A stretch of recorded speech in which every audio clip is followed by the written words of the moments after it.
Hi everyone. അപ്പോൾ എല്ലാ കൂട്ടുകാർക്കും ഗുഡ് മോർണിംഗ്.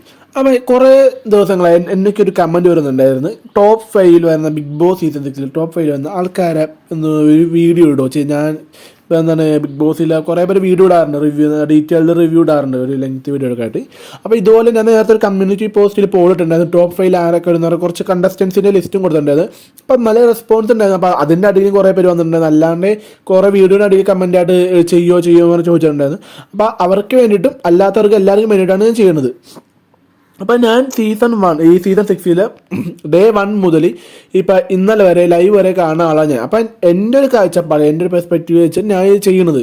ഇപ്പം ഞാൻ പറയുന്ന ഈ ടോപ്പ് 5 വരുന്ന ആൾക്കാർ ശരിക്കും ടോപ്പ് 5 വരണം എന്നില്ല. അത് എൻ്റെ ഒരു കാര്യം. ഞാൻ കണ്ട അവരുടെ പ്ലേയും എല്ലാ മാച്ചും ടാസ്കും പെർഫോമൻസും എല്ലാ വയസ്സും ടോട്ടൽ കൂടി കമ്പയർ ചെയ്തിട്ടാണ് ഞാൻ ചെയ്യുന്നത്. അപ്പം നിങ്ങൾക്ക് എന്താ ഇഷ്ടപ്പെട്ട ടോപ്പ് 5 ആയത് നിങ്ങൾ കമൻറ്റ് ചെയ്യും. അപ്പോൾ വീഡിയോ ഫുള്ളായിട്ട് കാണും, സ്കിപ്പ് ചെയ്യാണ്ട് കാണും. അപ്പോൾ നിങ്ങൾക്ക് എന്താ കുറച്ച് നന്നായിട്ട് ഡീറ്റെയിൽഡ് ആയിട്ട് നിങ്ങൾക്ക് കാണാനും പറ്റും. വീഡിയോ ഇഷ്ടപ്പെടുകയും ചെയ്യും. വീഡിയോ ഇഷ്ടപ്പെടാൻ ലൈക്ക് ചെയ്യുക, സബ്സ്ക്രൈബ് ചെയ്യുക, ഷെയർ ചെയ്യുക.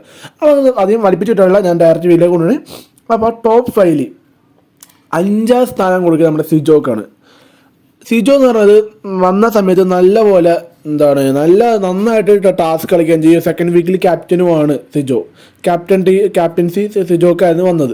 അപ്പം വന്ന ടാസ്ക് വൈസ് ആണെങ്കിലും ഇപ്പോൾ സംസാരിക്കാനാണെങ്കിലും ഇപ്പോൾ പ്രശ്നം വന്നാൽ തിരിച്ച് റിപ്ലൈ കൊടുക്കാൻ എല്ലാ രീതിയിലും സിജോ നന്നായിട്ട് ഇമ്പ്രൂവ് ആണ്, നന്നായിട്ട് പെർഫോം ചെയ്യുന്നുണ്ട് പുള്ളിക്കാരൻ. അപ്പോൾ സിജോൻ്റെ രീതിയിൽ അല്ല ഓവറായിട്ട് അത് വെറുതെ വെറുപ്പിക്കാനോ ഒന്നിനും പോകണില്ല. പക്ഷേ ആ സമയത്തുണ്ടായ ഇൻസിഡൻറ്റ് കാരണം സിജോക്ക് നഷ്ടപ്പെട്ട്. പക്ഷെ തിരിച്ച് വന്ന് അതൊരു ഭാഗ്യം തന്നെയാണ്. സാധാരണ ഇങ്ങനത്തെ അവസ്ഥയിൽ പ്രത്യേകിച്ച് ഈ ഇത്ര സർജറി ഒക്കെ ചെയ്താൽ ഒരിക്കലും ആരും തിരിച്ച് വരില്ല. എത്ര പേര് പോയിട്ടുണ്ട്. ഇപ്പോൾ സിജോക്ക് ശേഷം നമ്മുടെ പൂജ പോയി, സിബിനൊക്കെ പോയില്ലേ.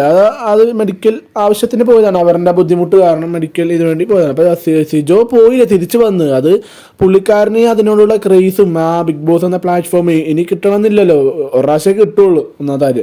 അപ്പോൾ കിട്ടുമ്പോൾ ആ രീതിയിൽ പെർഫോം ചെയ്യാൻ വേണ്ടിയുള്ള സിജോൻ്റെ ഒരു ആഗ്രഹമാണത്. അപ്പോൾ തിരിച്ച് വന്ന ശേഷം വലിയൊരു ഇമ്പ്രൂവ്മെൻ്റ് ഇല്ലെങ്കിലും മറ്റുള്ളവരെ വെച്ച് കമ്പയർ ചെയ്യുമ്പോൾ സിജോ നന്നായിട്ട് പെർഫോം ചെയ്യുന്നുണ്ട്. എനിക്കിഷ്ടമാണ് സിജോനെ. അപ്പം നന്നായിട്ട് കളിക്കുന്നുണ്ട്. ഇപ്പോൾ ഓരോ കാര്യങ്ങളാണെങ്കിൽ പറയുന്ന രീതിയാണ്, പോയിന്റ് ഔട്ട് ചെയ്ത് കാര്യങ്ങൾ പറയുന്നുണ്ട്. ഇപ്പോൾ സിജോ എന്ന് പറയുമ്പോൾ ഒരുവിധപ്പെട്ട മിക്ക നോമിനേഷൻ സിജോ വന്നിട്ടുണ്ട്. സിജോ ഉള്ള സമയത്ത് സിജോ നന്നായിട്ട് സേഫായി കയറുന്നുണ്ട്. അതുകൊണ്ട് സിജോക്ക് നല്ല സപ്പോർട്ടും ഉണ്ട്. പുറത്താണെങ്കിലും ഫാൻ ബേസ് ആണെങ്കിലും എല്ലാ രീതിയിലും സിജോക്ക് നല്ല സപ്പോർട്ടും ഉണ്ട്. എല്ലാവരുടെ വകയും സപ്പോർട്ട് നല്ലപോലെ. അപ്പോൾ 4ാം സ്ഥാനം വരുമ്പോൾ അവിടെ വരുന്നത് അഭിഷേകാണ്. അഭിഷേക് ഒരു വൈൽഡ് കാർഡ് എൻട്രിയാണ്. ഒരു 30 ദിവസം ശേഷമാണ് അഭിഷേക് അവിടെ വന്നത്. പക്ഷെ അഭിഷേകിൻ്റെ ഒരു ഹിസ്റ്ററി വെച്ച് നോക്കുമ്പോൾ, ബിഗ് ബോസ് വലിയ ഹിസ്റ്ററി വെച്ച് നോക്കുമ്പോൾ പുള്ളിക്കാരൻ അധികം തല്ലുടിക്കാനോ അധികം ഒന്നിനും പോകില്ല. പുള്ളിക്കാരൻ്റെ സേഫ് സോണ് അതിലാണ് കൂടുതൽ കളിക്കുന്നത്. പക്ഷേ എന്നാലും ടാസ്ക് വൈസ് ആണെങ്കിലും അല്ലാത്ത എല്ലാ കാര്യത്തിനും പുള്ളിക്കാരൻ നല്ലപോലെ ഇൻവോൾവ് ചെയ്യുന്നുണ്ട്, നല്ലപോലെ ആക്റ്റീവ് ആണ്, നന്നായിട്ട് പെർഫോം ചെയ്യുന്നുണ്ട്. ഇപ്പോൾ ഇന്നലെ നടന്ന ടാസ്ക് നെക്സ്റ്റ് ടീമിൽ ജയിച്ചത് അഭിഷേക് തന്നെയാണ്. ആദ്യത്തെ റൗണ്ടിലാണെങ്കിലും സെക്കൻഡ് റൗണ്ടിലാണെങ്കിലും അഭിഷേക് കയറിയിട്ടുണ്ട് 2 ടാസ്കിലും. അല്ലാത്ത ടാസ്ക് നോക്കിയാൽ ഇപ്പോൾ ക്യാപ്റ്റൻസിയിലും അഭിഷേക് ടോപ്പ് 1 കയറിയില്ലേ. അത്രയും എല്ലാവരുടെയും അത്രയും വലിയ ഡിബേറ്റോടെ ഉണ്ടായിട്ടും പോലും അഭിഷേകിന് 1ാം സ്ഥാനം കയറി ക്യാപ്റ്റൻസി ആയി. പവർ റൂമിലും കയറിയിട്ടുണ്ട് അഭിഷേക്. പക്ഷെ ആ പവർ റൂമിന് സമയത്ത് വലിയൊരു ഇൻവോൾവ് ഉണ്ടാക്കാൻ സാധിച്ചില്ലെങ്കിൽ പക്ഷെ അഭിഷേക് നന്നായിട്ട് എന്തിന് പ്രശ്നം വന്നാൽ അഭിഷേക് ഇടപെടുക ചെയ്യും. വെറുതെ ആവശ്യമില്ലാണ്ട് ഇടപെടൂല. അഭിഷേകിനെ ചുറ്റിപ്പറ്റിയുള്ള പ്രശ്നമാണ്. ഇപ്പോൾ അഭിഷേക് ആകെ ഫൈറ്റ് ചെയ്തിട്ടുള്ള ആരായിട്ടാണ്? ആദ്യം നമ്മുടെ ഗബ്രീനായിട്ട് ഒരു ഇഷ്യൂ ഉണ്ടായിരുന്നു. ഗബ്രി ഇവർ അഭിഷേകും ബാക്കിയുള്ളവരൊക്കെ ഈ പവർ ടീമിൻ്റെ വാലാട്ടികളാന്ന് പറഞ്ഞപ്പോൾ അഭിഷേക് നന്നായിട്ട് റൈസായി കയറി.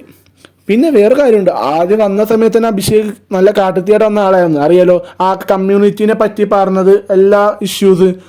അപ്പോൾ അവിടെ ഒരു യെല്ലോ കാർഡ് കിട്ടി. ബിഗ് ബോസ് വീട്ടിൽ ആദ്യം യെല്ലോ കാർഡ് കിട്ടുന്ന അഭിഷേകിനാണ്.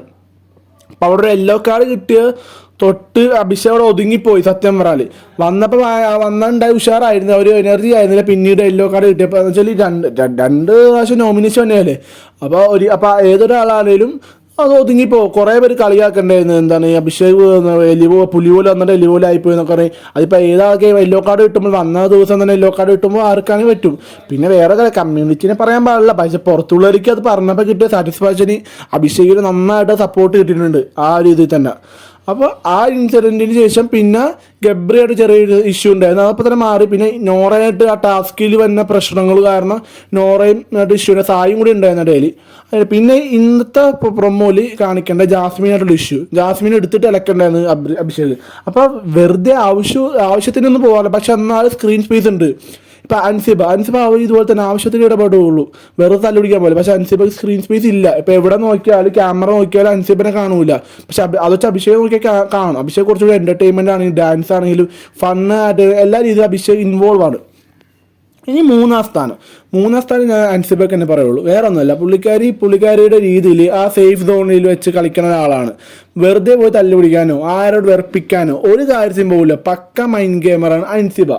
ആക്ച്വലി ആ പറയേണ്ട കാര്യം പറയേണ്ട രീതിയിൽ പറയേണ്ട സമയത്ത് വ്യക്തമാക്കി പറഞ്ഞു കൊടുക്കും. വെറുതെ ഓവറായിട്ട് കുറേ വലിച്ചു നീട്ടി പറയാണ്ട് കുറച്ച് പോയിൻ്റായിട്ട് പറയും. പക്ഷെ ആ പറയുന്ന പോയിൻ്റ് എല്ലാം പവർഫുൾ പോയിന്റ്സ് തന്നെയാണ്. അത് ആർക്കിട്ടാണ് കൊടുക്കുന്നത് അവർക്ക് നല്ലപോലെ കൊള്ളു. തിരിച്ച് പറയാൻ മറുപടി ഇല്ലാത്ത രീതിയിൽ അൻസിബാൻ്റെ ഒരു ഹിസ്റ്ററി വെച്ച് നോക്കിയാൽ അൻസിബ വലുതായാൽ തല്ലുപിടിക്കാൻ പോലില്ല. കുറച്ച് പേരായിട്ട് തല്ലുപിടിച്ചിട്ടുള്ളൂ. പക്ഷെ ആ തല്ലുപിടിച്ച ആൾക്കാരൊക്കെ കിട്ടിയ രീതി, ഇപ്പം ജാസ്മിനിട്ടാണെങ്കിലും എന്താണ് അപ്സരക്കിട്ടാണെങ്കിലും ഇപ്പം ഇന്നലെ നടന്ന നോറക്കിട്ടാണെങ്കിലും നോറക്കൊക്കെ നല്ല പോലെ കൊണ്ടുവരുന്നുണ്ട്. ഇന്നലത്തെ എപ്പിസോഡ് കണ്ടിട്ട് അറിയാം, നോറക്കൊക്കെ നല്ല പോലെ എടുത്ത് കൊണ്ടുവരുന്നുണ്ട്. തിരിച്ച് പറയാനൊരു മറുപടി ഇല്ലാത്ത രീതിയിലാണ് അൻസിബ കൊടുക്കുന്നത്. ഇപ്പം മോഹൻലാലിന് മുമ്പിൽ ഇപ്പോൾ ചോദിക്കുമ്പോൾ പറയുന്ന രീതി ജാസ്മിനും ഗബ്രിനെ കുറിച്ചൊക്കെ പറഞ്ഞ രീതിയിലൊക്കെ അതാണ് അൻസിബക്ക് കിട്ടിയ ഏറ്റവും വലിയ കയ്യടി. ആൾക്ക് മറ്റുള്ളവരിൽ നിന്ന് വ്യത്യസ്തമാക്കുന്നത് അങ്ങനത്തെ കാര്യങ്ങളൊക്കെയാണ്. പിന്നെ ഇച്ചിരി നല്ല പേഴ്സണാലിറ്റിയാണ്, ജെന്യൂനാണ്. ആരോടും നുണ പറയാനോ തല്ലുപിടിക്കാനോ ഒരു വെറുപ്പിനോ ഒരു പ്രശ്നം മറ്റുള്ളവർക്ക് കുറ്റം പറയാനോ ഒന്നിനും പോയിട്ടില്ല. അതാണ് അൻസിബയ്ക്ക് കിട്ടുന്ന ഫാൻ ബേസും സപ്പോർട്ടും. നല്ല സപ്പോർട്ടുണ്ട്. ഇപ്പോൾ പോളിലൊക്കെ ആണെങ്കിൽ അൻസിബയ്ക്ക് നല്ല സപ്പോർട്ടുണ്ട്, ഹേറ്റേഴ്സുണ്ട് സപ്പോർട്ടുണ്ട്. അത് ഒരു ഇത്. ഇനി സെക്കൻഡ് സ്ഥാനം, രണ്ടാം സ്ഥാനം നോക്കുമ്പോൾ അവിടെ ജാസ്മിൻ തന്നെയാണ്. പലർക്കും ഇഷ്ടപ്പെടില്ലായിരിക്കാൻ പറയുന്നത്, പക്ഷെ ജാസ്മിൻ തന്നെ ആയിരിക്കും ഉറപ്പാണ്. വേറെ ഒന്നല്ല, പുള്ളിക്കാരിക്ക് നല്ല സപ്പോർട്ടുണ്ട് പുറത്ത്. ഇപ്പം ഞാൻ കമ്പട്ടെ ഇപ്പം നമുക്ക് ഒരു സ്ഥലത്ത് നിൽക്കാൻ പോസിറ്റീവ് മാത്രം ഉണ്ടെങ്കിൽ പറ്റൂല. പോസിറ്റീവ് ഉണ്ടെങ്കിലേ നടക്കുള്ളൂന്നില്ല, നെഗറ്റീവ് ഉണ്ടെങ്കിൽ കിട്ടും റീച്ച്. ഇപ്പം ബിഗ് ബോസിൽ ഏറ്റവും റീച്ച് ഉണ്ടാക്കി കൊടുത്തതും കണ്ടന്റ് ഉണ്ടാക്കി കൊടുത്ത ഒരാളാണ് ജാസ്മിൻ. അത് പോസിറ്റീവ് അല്ല നെഗറ്റീവ് വഴിയാണ് കൂടുതലും കൊടുത്തിരുന്നത്. ഇപ്പം പോസിറ്റീവ് മാത്രമല്ല നെഗറ്റീവ് വഴി റീച്ച് ഉണ്ടാക്കുക, കണ്ടന്റ് ഉണ്ടാക്കുക, അവർക്ക് അത് വെച്ച് ബിസിനസ് ചെയ്യുക. അതുകൊണ്ട് ആ ജാസ്മിൻ നിൽക്കുന്നുണ്ട് അവിടെ നന്നായിട്ട്. പിന്നെ പുറത്ത് സപ്പോർട്ടും ഉണ്ട്. നിങ്ങൾ പല ചിന്തിക്കും ജാസ്മിൻ ഇത്രയും കാര്യങ്ങൾ ഇത്ര വൃത്തിയായിട്ട് കാര്യങ്ങൾ കുറേ മോശപ്പെട്ട കാര്യങ്ങൾ ചെയ്തിട്ട് ജാസ്മിൻ എന്തുകൊണ്ട് നിൽക്കണമെന്ന് പലർക്കും ചിന്ത ഉണ്ടാവും. പക്ഷെ അതനുസരിച്ച് സപ്പോർട്ട് ഉണ്ട് ജാസ്മിന്. നിങ്ങൾ നോക്കിയാൽ ഇപ്പം എൻ്റെ ഒരു ജാസ്മിനെ പറ്റിയ വീഡിയോ, ജാസ്മിനുള്ള ബേസ് ചെയ്ത വീഡിയോ ഇല്ലെങ്കിൽ പോലും ഒരു പോളിലാണെങ്കിൽ ജാസ്മിന് ഫാൻസിൻ്റെ സപ്പോർട്ട് അന്യായം തന്നെയാണ്. എന്നുവെച്ചാൽ ഏറ്റവും വലിയ ജാസ്മിൻ എന്നല്ല പറഞ്ഞത്, ജാസ്മിന് ഫാൻ സപ്പോർട്ട് നന്നായിട്ട് സപ്പോർട്ട് ചെയ്യുന്നുണ്ട്. ഇപ്പോൾ ഗബ്രി ഫാൻസ് ആണെങ്കിലും ഇപ്പോൾ ഗബ്രിയും ജാസ്മിനും ഒന്നിച്ചുള്ള ഫാൻ ബേസ് ആർമീസ് ഉണ്ട് ജബ്രി. പിന്നെ ജാസ്മിൻ തന്നെ ആർമീസും കുറേ ഉണ്ട്, അല്ലാത്ത ഫാൻസ് ഉണ്ട്, ന്യൂട്രൽ ഫാൻസും ഒക്കെ കയറി വന്നിട്ടുണ്ട്. ഇപ്പോൾ ആദ്യം ഉണ്ടായിരുന്നില്ല, എന്നാലും ആഫ്റ്റർ വൈൽഡ് കാർഡ് വന്ന ശേഷം ജാസ്മിൻ നന്നായിട്ട് ഫാൻ ബേസ് കൂടി. ഗബ്രി പോയ ശേഷം വീണ്ടും കൂടിയിട്ടുണ്ട്. അപ്പം ഇപ്പോൾ ഈ ജാസ്മിനെ കുറേ പേര് അറ്റാക്ക് ചെയ്യുമ്പോൾ ജാസ്മിനിക്ക് അവിടെ സപ്പോർട്ടും കൂടുതലുണ്ട്. അങ്ങനത്തെ ഇതൊക്കെ ഉണ്ട്. അപ്പോൾ അതുകൊണ്ട് ജാസ്മിൻ ടോപ്പ് 2 വരാൻ ചാൻസ് ഉണ്ട്. ഇപ്പോൾ ഗെയിം വൈസ് ആണ് വലിയ അത്യാവശ്യം കളിക്കുന്നുണ്ട്. പക്ഷേ പേഴ്സണാലിറ്റി ആണെങ്കിൽ എനിക്ക് താല്പര്യമില്ല. പേഴ്സണാലിറ്റി അത്രയും വലിയ പേഴ്സണാലിറ്റി ഒന്നുമല്ല പുള്ളിക്കാരൻ്റെ. മറ്റുള്ളവരുടെ ബിഹേവ് ചെയ്യണ റെസ്പെക്റ്റ് ആണ് എല്ലാം വളരെ മോശമാണ്. പക്ഷേ ഗെയിമിലൊക്കെ നന്നായിട്ട് കളിക്കുന്നുണ്ട്, ഇൻവോൾവ് ആവുന്നുണ്ട്, സംസാരിക്കുന്ന രീതിയാണെങ്കിൽ നന്നായിട്ട് സംസാരിക്കുന്നുണ്ട്. ഇനി ടോപ്പ് 1 നോക്കിയാൽ എല്ലാവരും അറിയാം ടോപ്പ് 1 ആരായിരിക്കും എന്ന്. ജിൻഡോക്കാണ് ടോപ്പ് 1 എന്തോ നമുക്ക് കൊടുക്കുള്ളൂ. വേറെ ഒന്നല്ല, പുള്ളി ചെയ്യുന്ന കാര്യങ്ങൾ ആദ്യം 2 വീക്കിൽ പുള്ളി ഭയങ്കര ഡൗൺ ആയിരുന്നു. ഇപ്പോൾ എല്ലാവരും മണ്ട ബുദ്ധിയിലൊക്കെ വെച്ച് മണ്ടറാണ് പൊട്ടനൊക്കെ ചോദിച്ച ഒരാളായിരുന്നു ജിൻഡോ. ചില അയാളെ ജിൻഡോനെ കാട്ടായിരുന്നു പെർഫോമൻസ് ഒക്കെ അങ്ങനത്തെ ആയിരുന്നു. ഒരുമാതിരി എന്ത് പറഞ്ഞാലൊരു വാല്യൂ ഇല്ല, ഒരു ഇമ്പാക്റ്റ് ഇല്ലാത്ത ഒരു വാക്കുകളാണ്. എന്താണെങ്കിലും പൊട്ടത്തരം പറഞ്ഞ പോലെയാണ് ജിൻഡോ പറഞ്ഞത്. ഫസ്റ്റ് വീക്ക് തന്നെ ജയിലിൽ പോയ ആളും കൂടെ ജിൻഡോ. എന്നാലും 3rd വീക്ക് ആയപ്പോഴാണ് ജിൻഡോ കൂടെ കയറി വന്നത്. ഇപ്പം ഒരുമിച്ച് എത്ര പേര് ജിൻഡോനെ അറ്റാക്ക് ചെയ്തിട്ടുണ്ട്? റസ്മിൻ, ഗബ്രി, ജാസ്മിൻ, ഈ 3 കൂടി ഒരുമിച്ച് ഒറ്റയ്ക്ക് ജിൻഡോനെ അറ്റാക്ക് ചെയ്തത് ജിൻഡോ തളർന്നിട്ടില്ല, എവിടെ കരഞ്ഞിട്ടില്ല ജിൻഡോ. അതാണ് ജിൻഡോ എന്ന ഒരാളുടെ പവർ. എവിടെ പോയി കരയാൻ നിന്നിട്ടില്ല ജിൻഡോക്കൊന്നും.